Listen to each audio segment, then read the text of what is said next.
Well, it's the fourth record with Myles and the Conspirators. So we decided on this particular record, especially after everything that's gone on over the last year and a half or whatever, there was no title for it that really encompasses all that's been going on. So rather than try and make a statement, just call it four. It's our fourth record. We've done 4 albums in case anybody didn't notice. Here it is. I mean, I hadn't thought about special time and special place in history or time or anything like that. But I mean, we've been doing this for 11 years, you know, basically 10 years, I guess you call it. 2011, we really started. And we've been together all this time and, you know, making some, I think, pretty good music and having a good time. And, you know, I mean, that's basically about it. And I think the record itself is probably the best one that we've done so far. So, you know, we're having, showing no signs of slowing down. Well, I talked to Dave on the phone. I was introduced to him through one of the guys I work with at Roadrunner, which is the label that we were on at the time.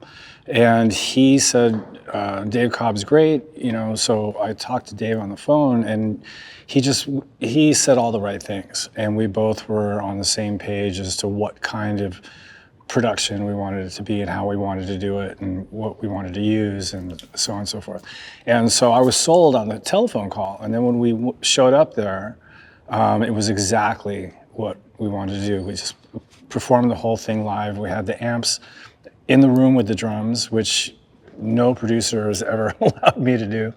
And it was just a balls to the wall, just straight up live session. We've always, you know, done the basic tracks live, you know, and then used headphones and had the amp in another room or something like that.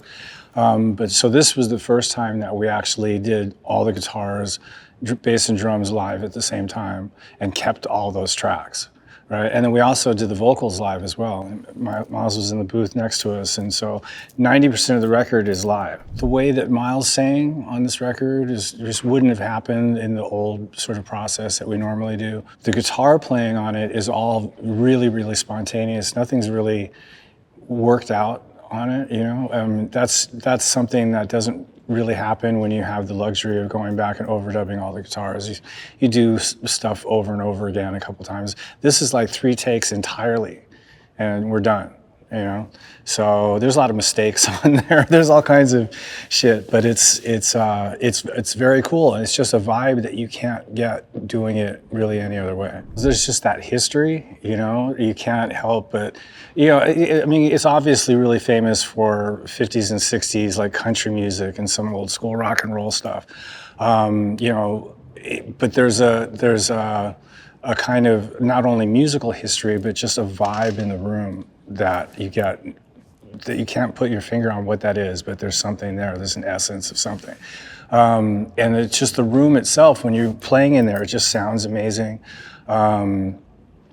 It's really hard to describe. But then knowing that all those people, you know, recorded in there, and it really at a time when multi-track recording was at its earliest stages. And you go over to Studio B and they have actually everything sort of preserved. So you can see the equipment that they used in 1957 and, you know, 1960 and all the certain equipment that's been there since certain songs were recorded. And it just has, it was really a great place to do it. When we first walked in, we'd set up our gear, and he turned me on to a couple different Marshalls of his, a cool Dumble amp that I actually went back to the Dumble and tried, you know, got one made. You know, I mean, he's a guitar nut like me, so he's got a lot of great guitars over there, and so we just sort of talked guitars a lot. But when he heard the stuff that I brought with me, he was like, "Oh, this is great." You know, my regular recording guitar, the AFD Derek replica, you know, that he recognized as being just something really special. And then I brought another couple Les Pauls and the Flying V, and it all worked. And then the amps that I was using, that I normally use, I'm spacing right now. The Jubilees that I use, he goes, these sound great. So he was really happy with what I had. So we didn't have to really mess around replacing stuff with other stuff and experimenting a lot. And then there's a whole story. I don't know if you know anything about the whole Nashville trip, because you know, being that this was the whole COVID thing, all of us had managed to keep ourselves free of COVID for the better part of the better part of a year. And we actually took precautions. We got a tour bus to drive us from this, we went from Vegas because a few of the guys live in Vegas. So we got a tour bus together and we arranged to drive all the way to Nashville. That way we didn't have to deal with the airports or any other kind of public exposure, right? So, the bus came to my house in LA. I took the bus up to Vegas, and Myles took the bus drove his car down from Spokane. We all met at the doctor's office, got tested, right? And everybody was clean, and we got on the bus and drove all the way to Nashville, got to Nashville, dropped off the gear, got up the next morning, recorded the whole record in 5 days. And then Myles says, at the end of that whole thing, he calls me up, and I'm looking at my phone, I'm like, that's Myles, why would he be calling me? He's in the building. And so we had to test regularly while we were there, and it turns out Myles was positive. And it was like a domino effect from there. So we not only did that, we were lucky because we got the majority of the record done, because it turned out Myles was positive, and then subsequent testing after that, Brent was positive, and Todd was positive. So those guys sequestered into their bedrooms at this Airbnb that we were living in, right? So that was that, and there was very minimal overdubs to do, so I got into the overdubs, and then I was like, so I went and got a vaccine shot, and then a couple of days later, I tested fucking positive. So we did the overdubs, and I had to go into the fucking quarantine, and the other guys started getting better, so finally they got out and came in and did some overdubs. Actually, we did some overdub vocals over at the house. We set up the equipment in the guest house, and Myles did his background vocals with Todd there. So it was really sort of comical.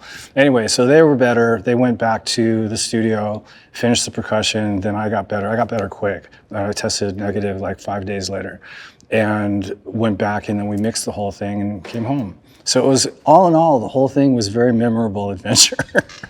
Yeah, my favorite part of the whole sort of making a record. So yeah, there's the writing, there's bits and pieces of the writing part when you come up with something, because it's always, either idea that you had in your head that materializes on the guitar and actually makes sense, or it's something you stumble on, or I don't know, there's a million different ways, but when it happens and you go, okay, this is a cool idea, or it really sort of inspires you. And then, there's those moments where you're doing it with the other guys and it starts to blossom into something. So that's one of my favorite parts of making a record. And then, obviously when we're in pre-production and getting the arrangements together and just jamming the shit out, that's fun. And on this particular record, just everybody playing together and just having that sort of spontaneity and the energy of the group as a whole, the collective, that's a highlight, But then mixing is great, and there's different highlights all throughout. Great songs really just have to talk to you and speak to you in some way, That's the earmark of a song, is it really has something to say to you, and it makes you feel a certain way. They always joke about songs have to make you fuck or fight. Rock and roll songs. Anyway, but it's just it inspires a feeling, and it gives you a certain energy, and it affects you emotionally. A great song does that. That's one of the key things about a great song, is it affects you. The way that this record worked is we have a lot of material, and written over from the last Conspirator. A lot of the stuff was written during the last Conspirators tour, and then there was stuff that was written all throughout the COVID thing. So what I did on this record is I took the bulk of the material, was all the older stuff that we hadn't, we would have done before COVID happened, right? That would have been around that time. We would have gone to the studio back then. So I wanted to concentrate on those songs to get them done, because there was so much new material that's a whole nother record unto itself. And I didn't want to sort of like going, okay, this song is better than this song or any of that. But all things considered, Rivers Rising was something that I wrote right before we went into pre-production. Which always happens, right? When we go in to make a record, there's a body of work. I always write one extra one that ends up being a rocker that we just ends up being on the record. And Rivers Rising is that. It was written at the very last minute. And I'll let Myles explain the lyrics to you, but it was a little bit politically motivated, considering everything that we've been going through in this country, leading up to the election and all that stuff.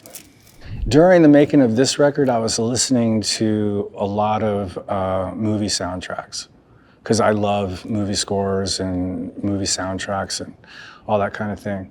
So I'd been listening primarily to that every day, driving back and forth from the house to the studio.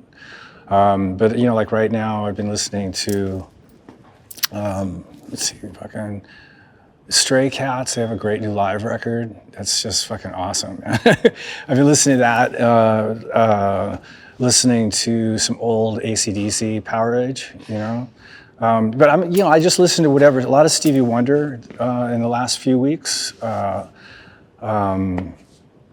Intervisions and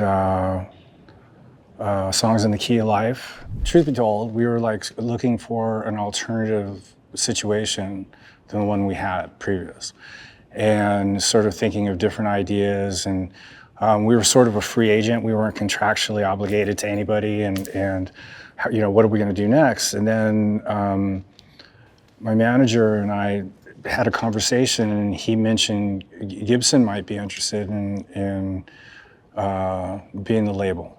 And I thought that was as soon as I heard that, I thought that could be a really amazing fucking idea, because not coming at it from a typical label mentality, and at the same time having the business savvy to know how to work a record. It just seemed like, and also just because I have such a great relationship with Gibson for so long anyway, and we'd be the first record on the new label. It just sounded like a match made in heaven. So I said, let's do that. It's as new for me as it is for Gibson, but I just know that the heart's in the right place. So my expectations is that we'll do everything we can to do it right.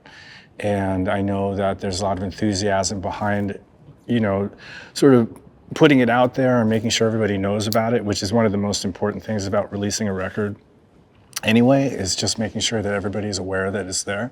And that seems to be pretty high on the priorities list for Gibson, So I think we're going to do the best that we possibly can do as a collective unit between myself and my people and Gibson and everybody there, just to put it out and get it into people's ears.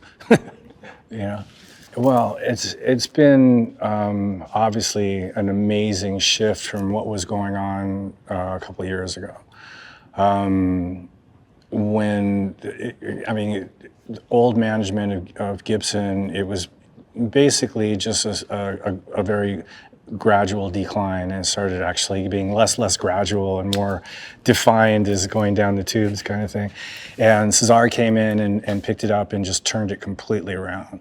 And he and I had a couple really great conversations early on, and he just, he said all the right things. He knew exactly what the company is about, and what Gibson, the brand, is about, and what guitar players want.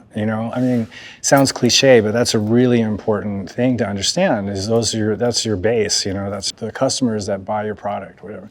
So he really got that, and he got what Gibson was lacking, where it had gone wrong, and he just very enthusiastically started to straighten shit out. And a lot of it had to do with the people in the company, and getting things sort of back to normal, and putting some mojo back behind the people that loved what they were doing but starting to hate doing it because of the way that things were. So he just turned the entire company around and turned my sort of thoughts on things, put it more in a sort of positive, more relaxed kind of, I'm not, obviously I don't have any ownership in Gibson, but I'm really loyal to the company, and I've been using Gibson ever since I started. So it's really nice to see it going, seeing the ship sort of righted, and going the right way. So I feel really good about what's happening right now. I love guitars. I love playing guitar. I love the way the guitars sound. I love music. I love fucking, it's something I just will never grow out of. I really the more I do it, the more I like it, the more I learn about, because playing guitar is a never-ending learning process. There's always new stuff, obviously, to discover. It never ends. And you're just, so I'm still inspired by the whole idea of making it do things that I like to hear. I'm still learning all the kinds of new stuff about playing and about what I'm capable of doing and so on. And still, I'm a rock and roll guy, but there's just all these things that I haven't really, done yet. So I'm still working at it. I just hope that they you just hope that they get off on it, that they like enjoy listening to it, and it provides a certain kind of excitement and energy, and they're happy listening to it. I do all my own Instagram stuff, except for there's certain things that have to do with like merchandise that's for sale, and the office does that. But I do all the other stuff, and the majority of stuff that I find, if you notice, I just repost other people's shit because I don't have time to go. I mean, you can spend countless hours going down the rabbit hole finding images online. In general, just scour. Don't have the patience or the time for that. But there's a lot of stuff out there. But I just found that you can find crazy stuff on the Instagram itself, and I just follow a lot of interesting people. I see it, I put a like on it, and I hold on to it, and I just have like a ton of stuff that I pick and choose from on any given day and post. It's me. I physically do it. Yeah. I couldn't imagine anybody having to do that shit for me. Hey guys, thanks so much for watching. Did you like that video? You can check out more over here. And don't forget to subscribe to iHeart right here. And if you're already a longtime fan, make sure you ring the bell down below so you don't miss a single video. Bye guys.